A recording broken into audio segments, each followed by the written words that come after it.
I rise today flabbergasted by the news that has just been made public. The government has finally revealed its true deficit number. Remember, this finance minister, this outgoing and now former finance minister, told the world that she was putting in place guardrails to limit the damage that her deficits could do.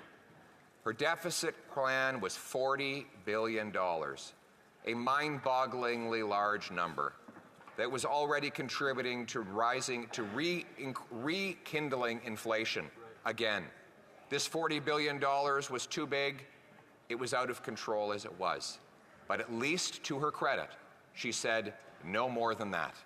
And she decided she would have a guardrail. We know a guardrail is meant to stop vehicles from flying off cliffs. Well, as she was trying throughout the year to avoid going off the cliff, there were two people on the bus who had other ideas. The Prime Minister and carbon tax Carney. And the two of them went to the front of the bus, they grabbed the wheel, they pulled it sharply to the left, smashing into that guardrail, and she tried to resist.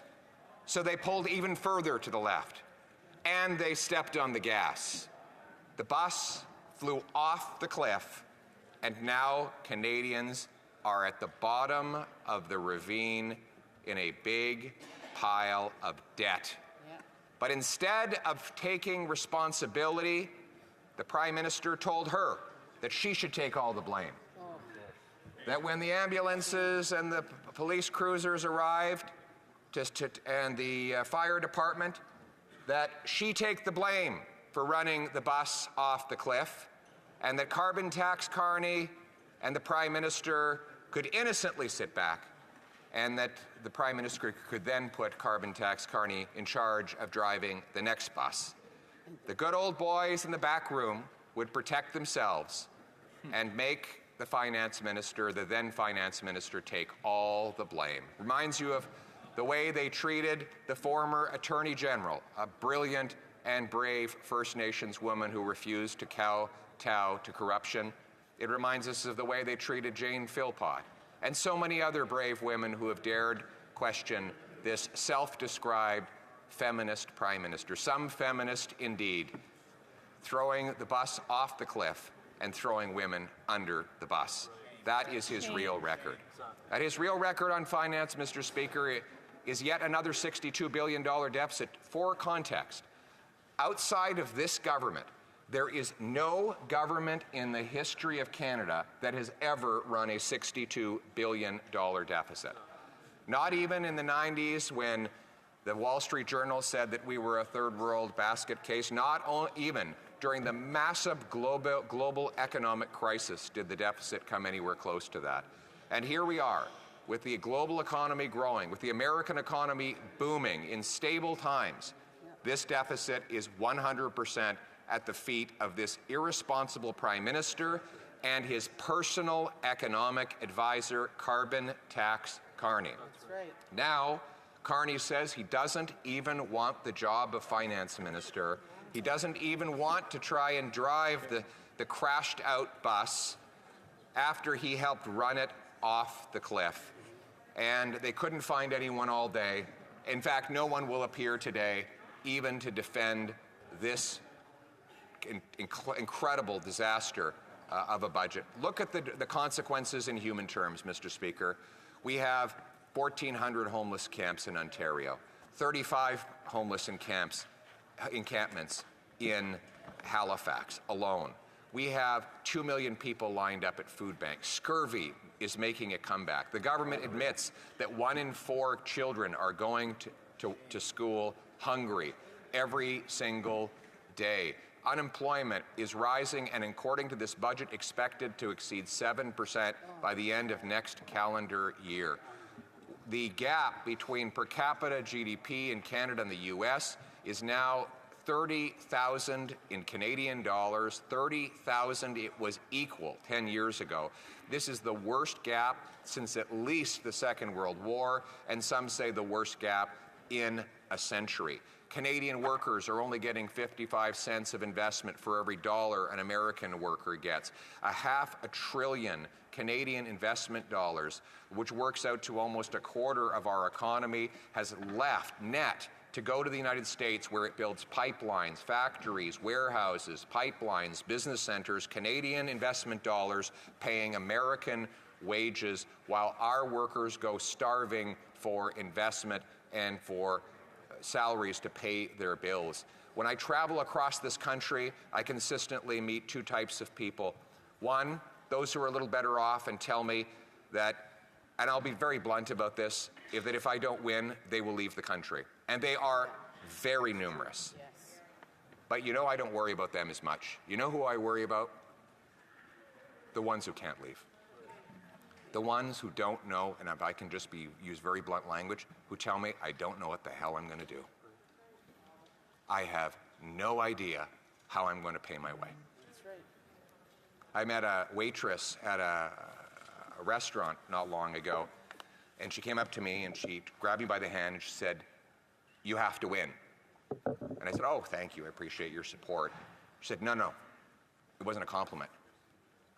You have to win. And then she told me her story. She told me that she was working one full-time job and two part-time jobs just to pay her bills. As a single woman in her late 50s.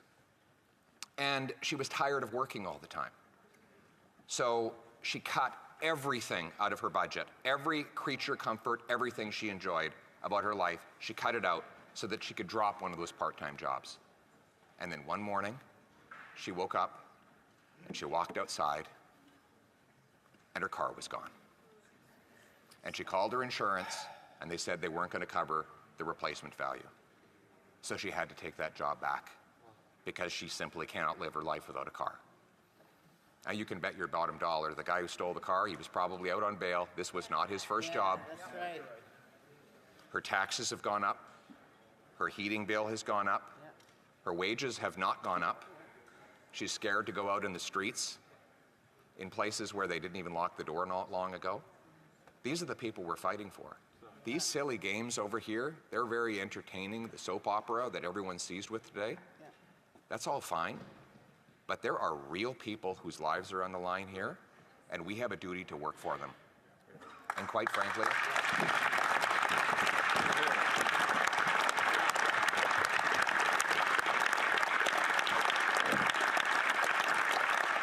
this woman doesn't see me as any, or any of us as any kind of savior. They see us all as a last hope. In fact, she doesn't want to be saved. She just wants her life back. Yeah, exactly. She was taking care of herself just fine before her tax, her heat, her grocery bill went through the roof and her car went missing. She was doing just fine. She was doing everything right. Met another guy at the Le Brat Brewery a few days ago, and you can watch the video of me talking with him. He walked up to me and he said, "I have 3 jobs and I can't make it. We're renting. We have no hope. We've given up on ever owning a home. We're renting. We can barely make it." And he said to me, "I feel ashamed when I talk to my kids because they ask me why I'm never around and why we can never have a house. And I feel like a failure." But he didn't fail. He has been failed. That's right. He has been robbed of the promise of Canada. It was a very simple promise, that if you worked hard, you got a good life. Now, it wasn't fancy or extravagant, but you got a house with a yard where you could have kids playing safely, and you could have a nice dog that you could afford to feed along with the kids, and your kids could play safely in the streets. That was the promise. Now, politicians break promises all the time. But you know what was bad about this promise? This promise didn't belong to this Prime Minister. It wasn't his promise to break. It belonged to all of us. And our purpose is to bring home that promise for that young man, that young father, and that older female worker so that they can once again take back control of their lives, live in a safe country where their hard work earns them a good wage, where the rent and their food is affordable, and where, when they go to bed at night, They know that they will be safe throughout their sleep and that they will have their car in their driveway in the morning. A country where people are proud again to fly the flag, where they know the government is a servant and not a master, where they understand that every day the Commons, this place, works for the common people, not for the ego of one man desperate to cling on to his job. We must remember that we are servants in this place. We have a job to do on behalf of the people who sent us here. Our personal dramas are not important. The dramas that should seize all of our concern and imagination are the daily dramas of the working women and men that build this country. We are in it for them. We're going to give them back control of their lives in the freest country on earth, Canada. Let's bring it home.